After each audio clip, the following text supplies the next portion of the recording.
Surgiu festiva e brilhante, espargindo diva luz, a estrela dos reis magos, anunciando Jesus.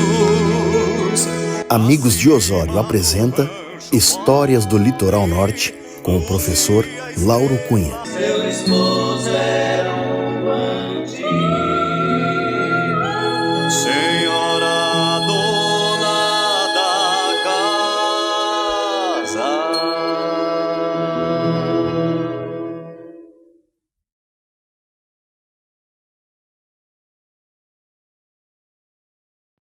Olá, bom dia. Eu sou o Lauro e este é o nosso 9º capítulo, que trata de uma tentativa de colonização com indígenas no extremo norte da freguesia de Conceição do Arroio. Nós vimos aqui no capítulo anterior, no capítulo 8, que em 5 anos, entre 1820 e 1825, o capítulo que tratou do início de Torres, né? E vimos que aquela região teve assim um salto de qualidade, né, economicamente e socialmente falando.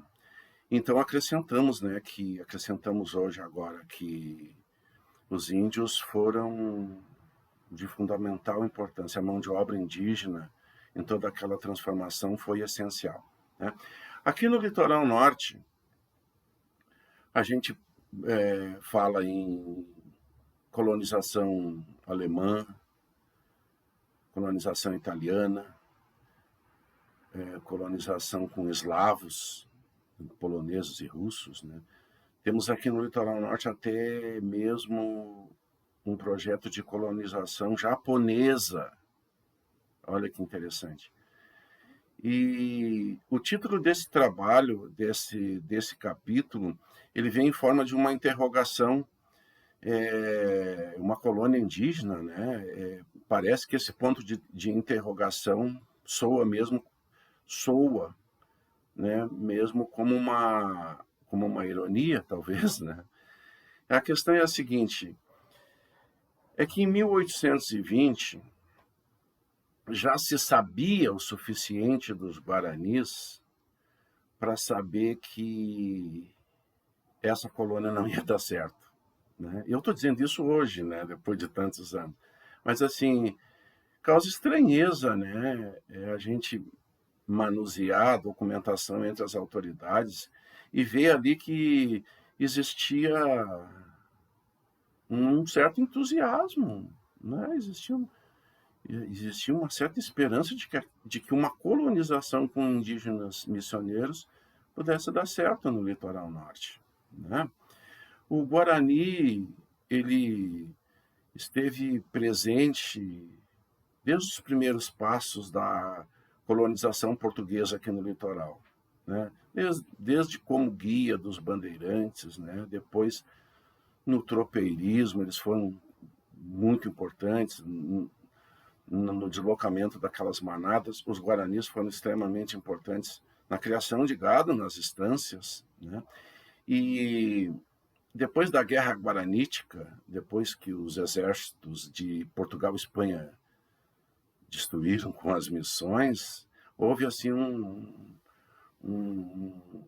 uma transmigração desses grupos guaranis por todo o estado. E muitas aldeias surgiram. E, inclusive aqui bem perto de nós, aqui em Santo Antônio da Patrulha, também houve uma aldeia indígena, ali naquele bairro chamado Aldeia Velha, em Santo Antônio da Patrulha. E a gente, observando os censos aqui do litoral norte, os dados censitários, a gente percebe assim, a presença guarani, né? Então, por que eu já estou afirmando de imediato que não tinha como dar certo, né? Esses índios que foram trazidos aqui para o litoral norte, eles foram trazidos do Uruguai na condição de prisioneiros de guerra. né? Nós já vimos aqui em capítulos anteriores que entre 1817 e 1820 houve essa intervenção do exército português no Uruguai, e muitos índios foram trazidos de lá, né, na condição de prisioneiros, trazidos principalmente para Porto Alegre, onde se imaginava utilizá-los nas obras públicas e em serviço doméstico, né? E o Conde da Figueira, que era o governador do Rio Grande do Sul em 1820, ele pensou, né, em utilizar esses prisioneiros para resolver a questão da subpopulação do litoral norte, né? Só que é um projeto curioso, né? É uma colonização planejada com famílias missioneiras, né? E a gente, como eu falei, a gente percebe assim que não havia dúvidas quanto ao sucesso da colônia, né? E, e é estranho, sim, né? A gente vê as autoridades tendo acreditado, né, que um projeto dessa natureza pudesse dar certo. Todas essas aldeias guaranis que se formaram pelo Rio Grande do Sul, depois da desestruturações dos 7 povos das missões, eram aldeias que elas não eram autossustentáveis, elas não tinham como se autossustentar, né? Garantir o sustento de uma aldeia, né, através do próprio trabalho dos indígenas era um problema para as autoridades portuguesas, né? É que os indígenas, aqueles mesmos indígenas que haviam erguido aqueles 7 povos, que eram índios que criavam gado, que eram índios que plantavam, que tinham lavouras extraordinárias, ervais extraordinários, depois eles trabalhavam movidos pelos seus próprios interesses, né?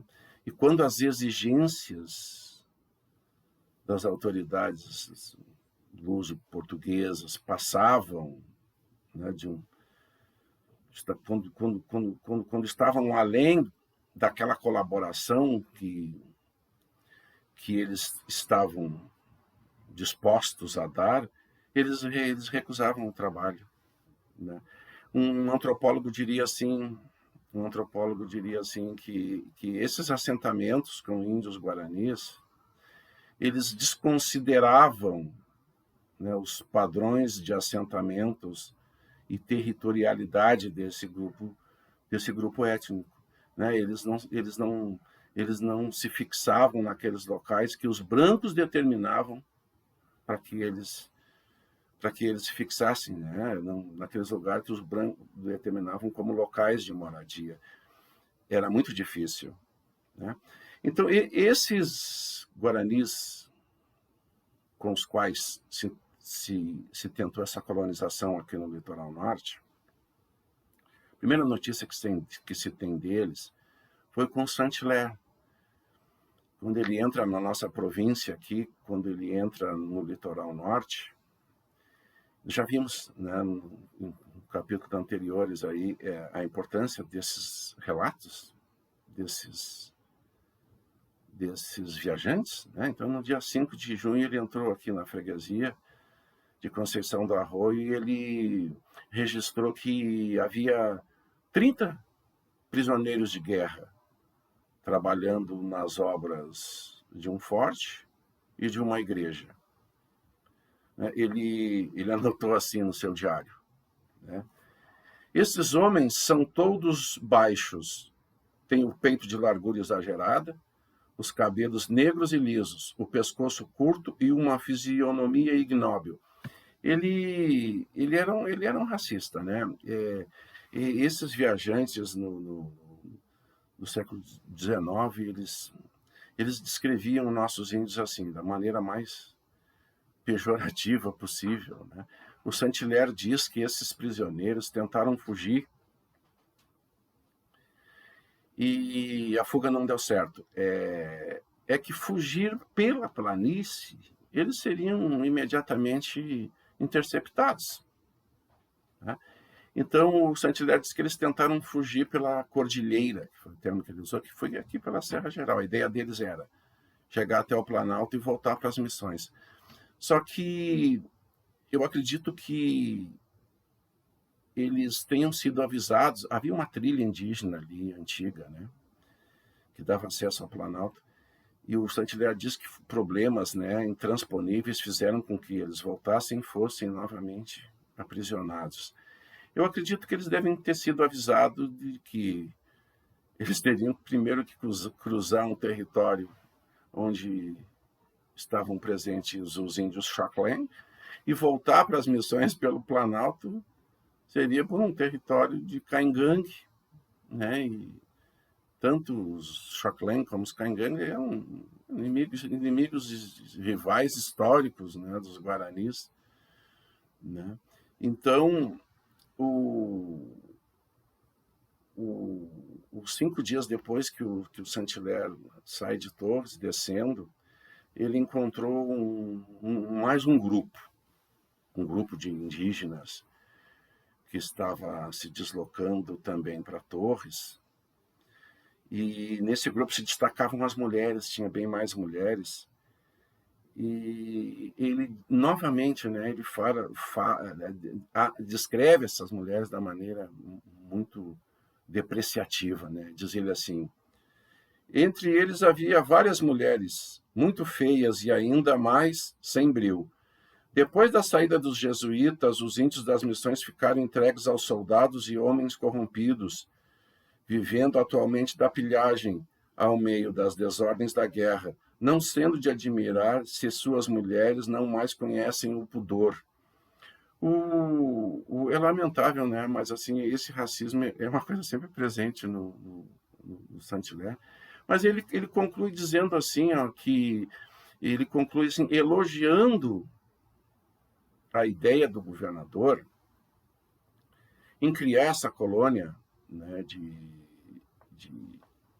essa colônia indígena em Torres. Ele elogia o governador nessa ideia, porque antes isso do que um vasto deserto, como ele diz, né?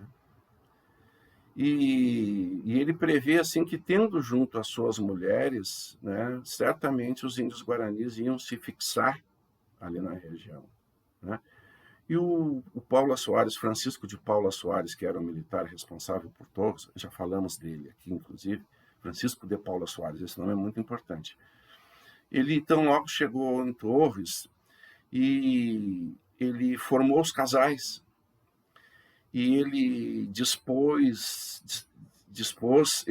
esses casais em forma de arraial em torno da Lagoa do Violão, né? E depois, em 1824, ele receberia ainda mais 30 guaranis ali em Torres, que eram soldados profissionais daí. Eles pertenciam ao regimento dos Guaranis das Missões, né? Então, em 24, ainda chegou a mais 30 homens, mais 30 soldados guaranis.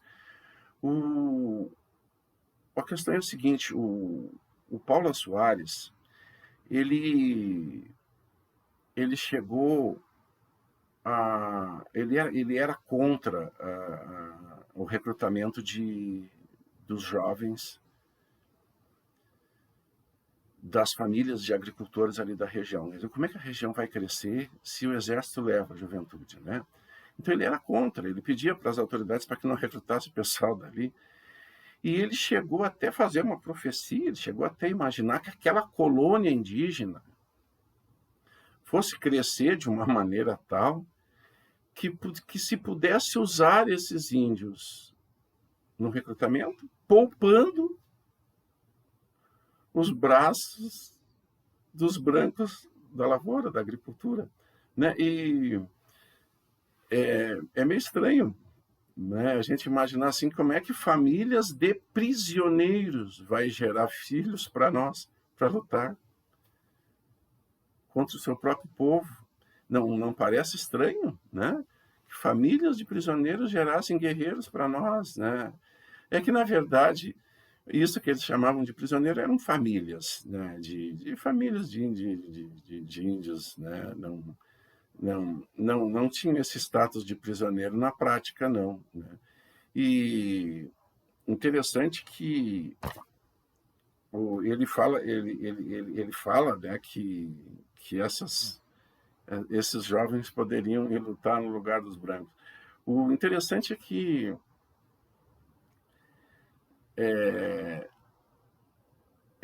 na verdade, os índios Guarani, eles, a princípio, eles já não receberam terras agrícolas, né, de qualidade, né? Não tinha como dar certo essa colônia, né? E eu falo mais alguma coisa, eu falo bastante dos Guaranis, nesse livro aqui, ó. 1001 papéis, né, em mais de 1000 anos da presença Guarani no litoral norte. É muito bom. Mas o fato é que essa colônia não prosperou enquanto colônia, né? E a começar, como que se pode imaginar uma colônia agrícola distribuída em volta de uma lagoa, né, um terreno arenoso, né? Diga-se de passagem, já falamos aqui que terra boa para agricultura, terra agrícola de qualidade, é terra onde se planta milho, onde dá milho em abundância, milho para criar galinha que dá ovo, milho com o qual se cria o porco, né, da onde se tem a banha, da onde se tem a linguiça, né, que são proteínas, né? E na verdade os índios, eles eram movidos pelos seus próprios interesses, né? E quando as exigências começaram a ir além daquilo que eles estavam dispostos a dar, eles passam a recusar essa colaboração, passam a recusar o trabalho. De qualquer forma,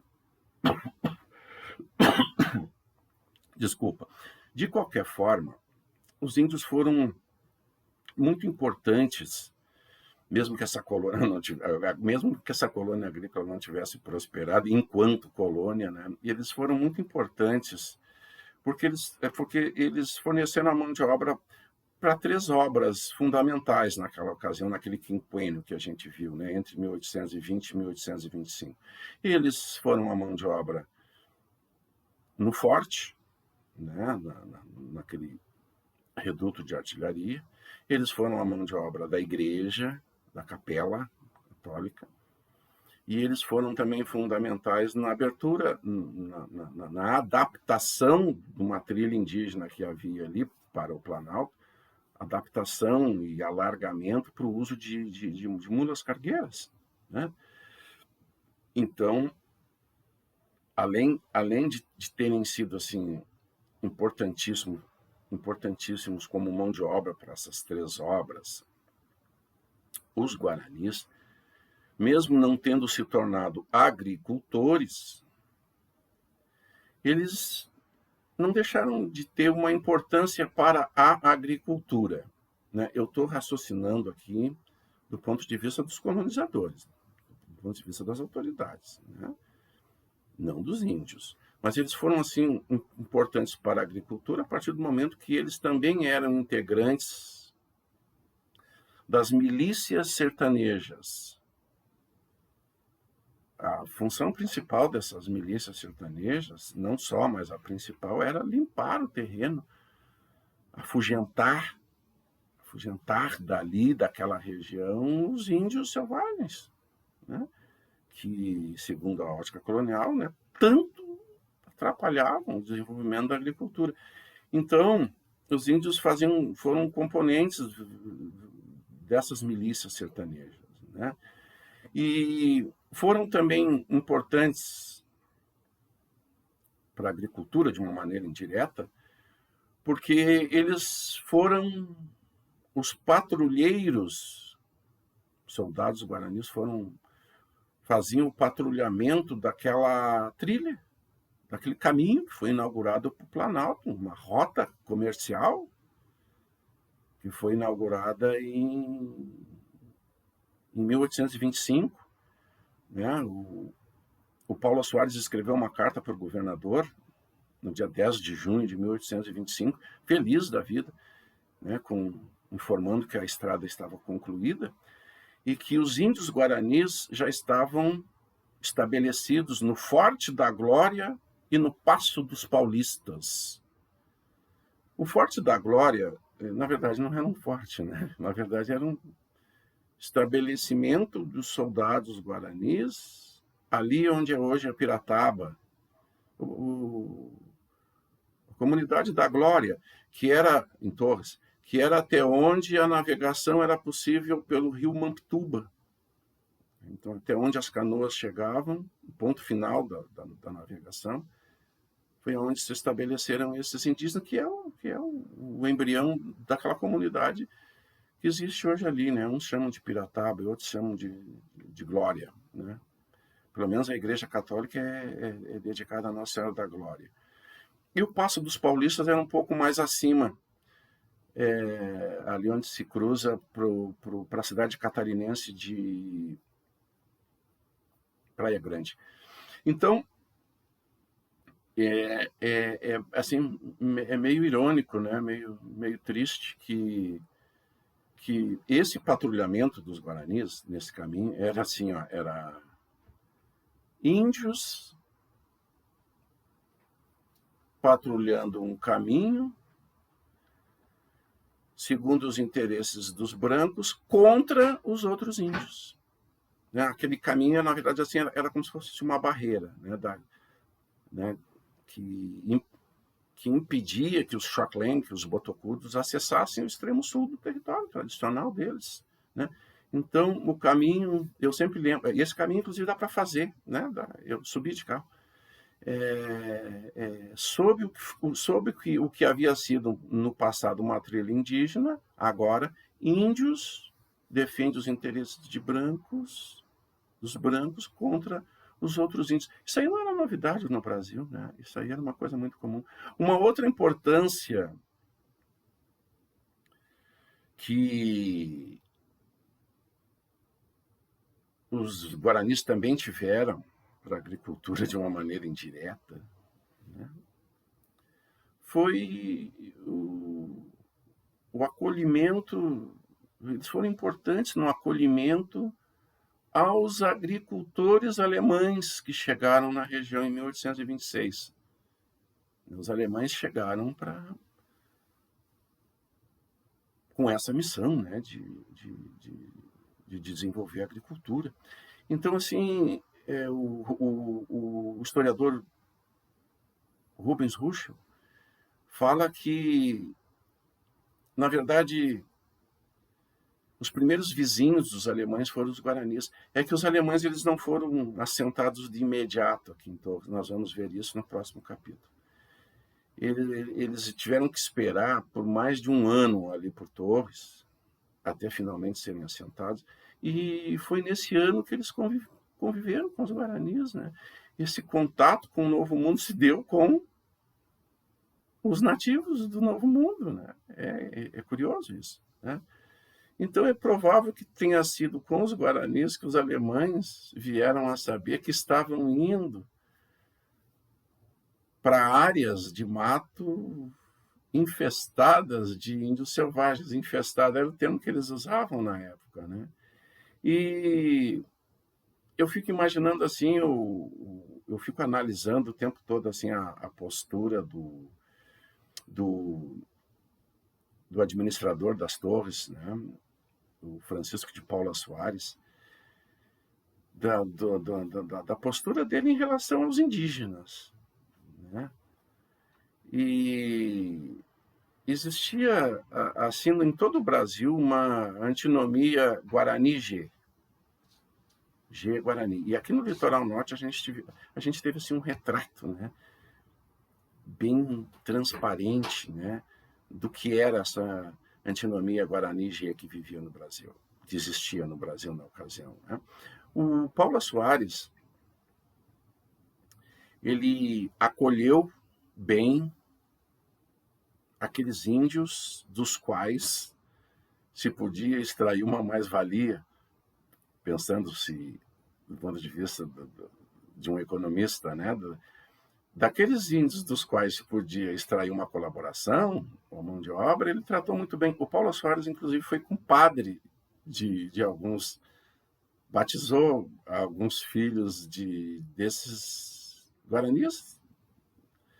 Ele se tornou compadre de alguns guaranis, né? Então, aqui em Torres, nós tivemos assim, né, o que era a ideia que eles tinham de índio bom e índio mau, né? E eles jogavam os índios bons, os índios cristãos, os índios mansos, Guarani, contra os índios maus, né? Que eram os índios dos quais não se podia extrair colaboração nenhuma, porque eram arredios, né? Não havia um contato amistoso, né, aqui no litoral norte entre os índios G, os Caingangue e os Choclen. Não havia um contato amistoso, né, entre os colonizadores e esses indígenas. Bom, assim, mesmo que essa colonização indígena não tenha dado certo, né, apesar de se acreditar que pudesse dar, e colonização foi um termo que eles usaram, que essas autoridades usavam, né? E mesmo que não tenha dado certo, esses indígenas, apesar da importância que eles tiveram, como eu falei, nesses 5 anos decisivos para a história do litoral norte, de Torres principalmente, mesmo que a colônia não tenha dado certo, eles não abandonaram a região de imediato. A gente encontra assim, na documentação algumas notícias sobre eles, né? Principalmente nos livros da igreja, do livro das igrejas, tanto nos livros de batismo da Igreja Católica, quanto nos livros dos registros eclesiásticos da Igreja Protestante dos alemães lá do Vale do Rio Três Forquilhas, né? É muito curioso. E, por exemplo, lá no Vale do Três Forquilhas, um índio chamado Manuel dos Santos, ele casou com uma imigrante alemã chamada Madalena Strack, gerando grande descendência. E outro filho do imigrante, chamado Carlos Daniel Gross, né, se casa com uma guarani chamada Bela Delore. E tiveram também muitos filhos, e eram pessoas que tinham sobrenome alemão, obviamente, mas que eram chamados ali no Vale do Rio Três Forquilhas de paraguaios, né? Então, era mais ou menos isso que a gente tinha que falar. E mais um dado interessante, curioso. Quando eu disse que parecia estranho que as autoridades acreditassem que essa colônia pudesse dar certo, é que, na verdade, a gente não sabe exatamente, né, o que está por trás, né?